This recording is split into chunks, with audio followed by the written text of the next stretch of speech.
Di ka nag-inusar,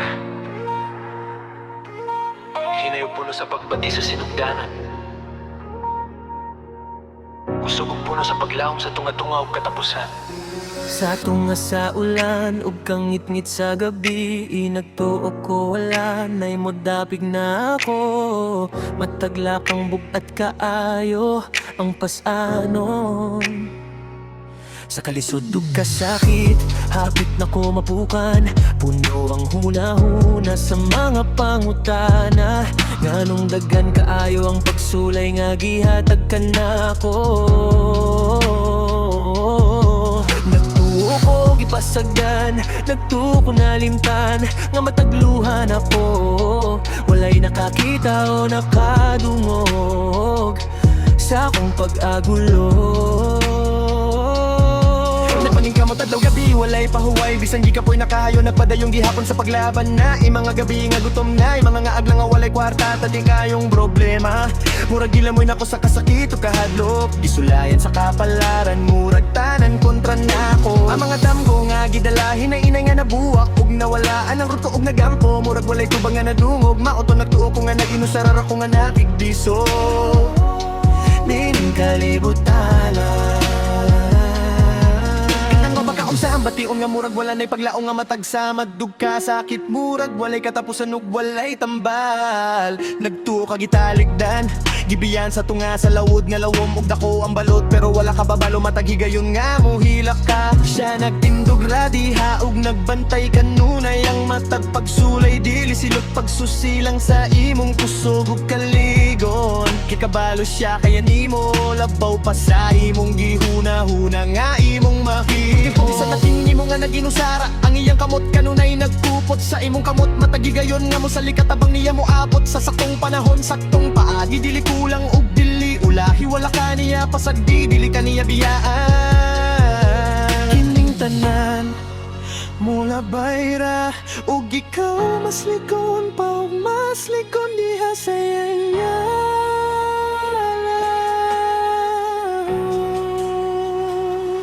Dili ka nag-inusara, wala ka gipasadi.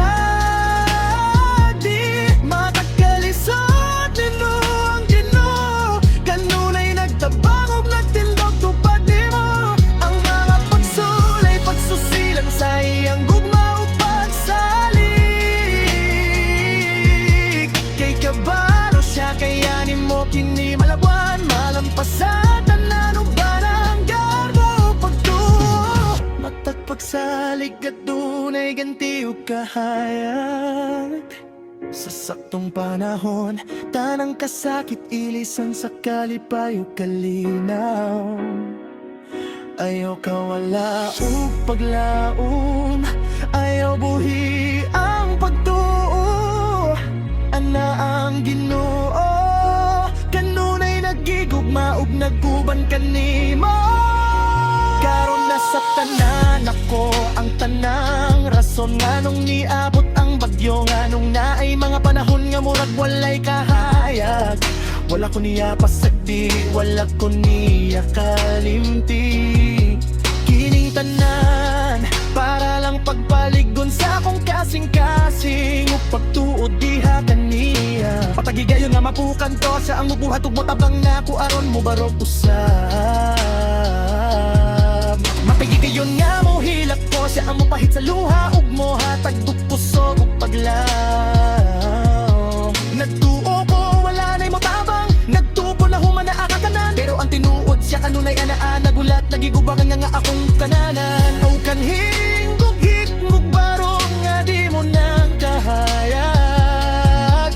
Ang kanhing buo nga kulasan nun, karon nahimo nang kalipay. Nakaton ko nga sa mata kalisod ug pag-antos. At tunay tinagong grasya ug mga labaw pa sa tanan nga akong gipangayo. Dili lang langay-langayan, kundi naghulma ug nagbalikon. Kayang tawo nga gisulayan ug nagabarog. Mao ang magdala ug kahayag ug kunahon madala tayo paguna. Kan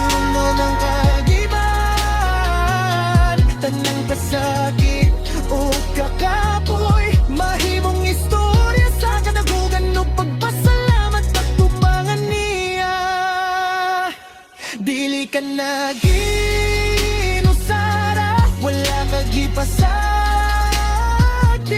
matakalisod ni mo kanunay nagtabang og natindog tupad nimo ang mga pagsulay pagsusilang sa iyang gugma o pagsalig kay kabalo siya kayanin mo kini malawan malampasan tanan o pananggan mo pagtuo matag pagsalig at tunay ganti o kahayag sa saktong panahon, tanang kasakit ilisan sa kalipay o kalinaw. Ayaw kawala o paglaom, ayaw buhi ang pagduo.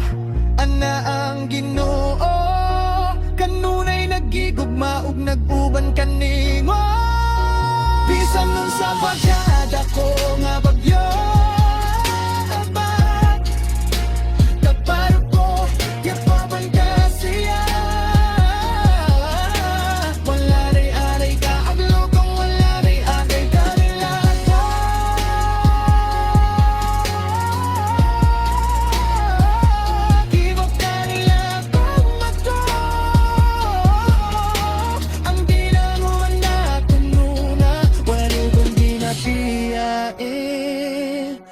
Santa Luz